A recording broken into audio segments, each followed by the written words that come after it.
रंजना और प्रीति नाम की दो सहेलियां थीं। दोनों एक ही स्कूल में पढ़ाती थीं। प्रीति की शादी को 2 साल हो चुके थे। प्रीति हमेशा रंजना को अपने पति और ससुराल वालों के बारे में बताया करती थी कि उसके ससुराल वाले बहुत ही सपोर्टिव हैं। वे उसे हर काम में सपोर्ट करते हैं। वह कहती थी कि रोज सुबह मेरे पति मुझे छोड़ने आते हैं और अगर मुझे कभी स्कूल से घर जाने में देर हो जाए तो मेरी सास मुझे कभी कुछ नहीं बोलती, बल्कि वो मेरे लिए खाना बना के रखती हैं। प्रीति की बात सुनकर रंजना हमेशा उससे कहती, तुम बहुत किस्मत वाली हो जो तुम्हें ऐसा परिवार मिला, और मन ही मन सोचती कि उसे भी ऐसा परिवार मिले। कुछ समय निकलता है और रंजना की भी शादी तय हो जाती है। रंजना की शादी दूसरे शहर में तय हुई थी, जिसके कारण उसे स्कूल की नौकरी छोड़नी पड़ी थी। रंजना ने सोचा कि शादी के कुछ दिन बाद वो दूसरे स्कूल में पढ़ाने लगेगी। रंजना की शादी हो जाती है।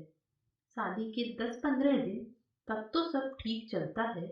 फिर धीरे धीरे रसोई की सारी जिम्मेदारी उस पर डाल दी जाती है और रंजना ने अच्छे से रसोई संभाल भी ली।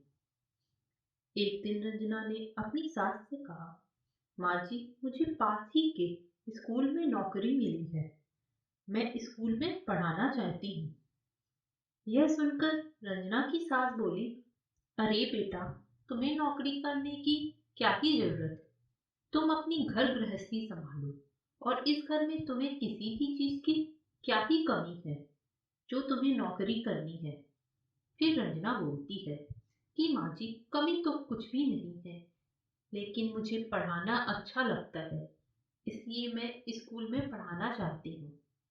रंजना की सास थोड़ा चिल्लाकर उससे बोलती है कि कोई जरूरत नहीं है तुम्हें पढ़ाने की, तुम इस घर को संभाल लो, वही बहुत है। ऐसे ही कुछ दिन बीतते हैं और पूरे घर की जिम्मेदारी रंजना के ऊपर ही डाल दी जाती है। जैसे प्रेस में कपड़े डालने हों, रसोई का कोई भी सामान लाना हो, या घर की मरम्मत करानी हो, या ससुर जी को दवाई देनी हो, सारा काम रंजना को ही करना पड़ता था। उसकी कोई भी मदद नहीं करता था। वहीं रंजना का पति संजय, जो कि उसकी सबसे बड़ी जिम्मेदारी था, वो उसे कभी भी सपोर्ट नहीं करता था, बल्कि उसके हर काम में नुक्स निकाला करता था और हमेशा उस पर चिल्लाता रहता था।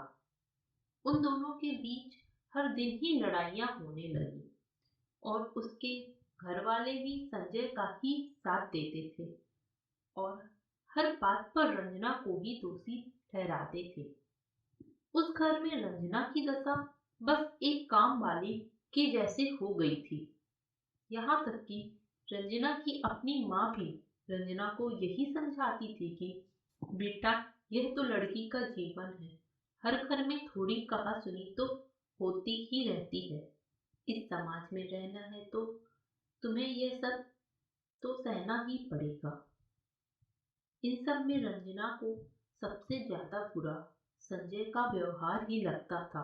संजय हमेशा उसे ताने देता और कहता, पता नहीं मैंने तुमसे शादी क्या देखकर की, तुम्हें कुछ काम तो आता नहीं है, तुम्हें तो मुझे अपने साथ कहीं ले जाने में भी शर्म आती है।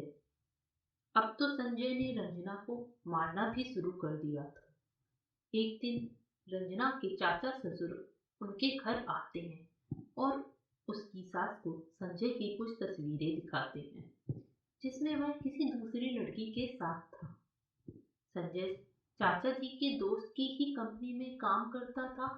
उन्होंने ही संजय की वो तस्वीरें चाचा जी को दी थी। चाचा जी बोलते हैं, देखो अपने लाडले को क्या ही कुल खिला रहा है, पूरे परिवार की इज्जत तो डुबा के रख दी है। और यह कहकर चाचा जी वहां से चले जाते हैं। शाम को जब संजय ऑफिस से घर आता है, तब उसकी माँ उससे कुछ भी नहीं कहती, बल्कि हर रोज की तरह ही व्यवहार करती हैं। यह देखकर रंजना अपनी सास से बोलती है कि माँ जी, आपने उनसे उस लड़की के बारे में क्यों नहीं पूछा? इस पर उसकी सास बोलती है, यह सब तेरी ही गलती है। अगर अपने पति पर थोड़ा भी ध्यान दिया होता तो वह दूसरी लड़की के पास नहीं जाता।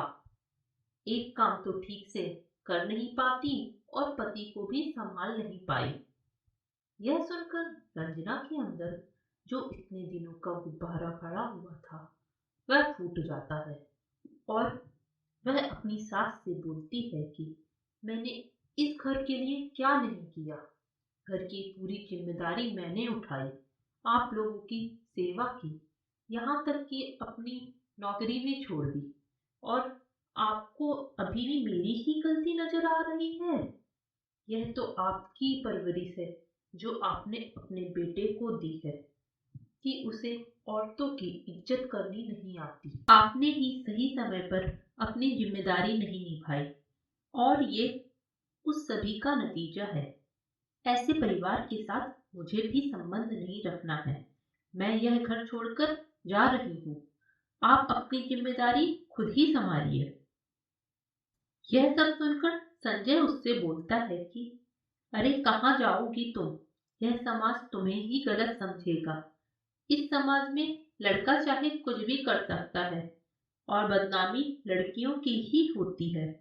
समाज वालों की नजरों में तुम ही गलत समझी जाओगी और वापस तुम्हें मेरे पास ही आना पड़ेगा। संजना बोलती है कि तुम किस समाज की बात कर रहे हो? समाज का ही सोचकर लड़कियां अपने साथ हो रहे अन्याय को बर्दाश्त करते रहती हैं।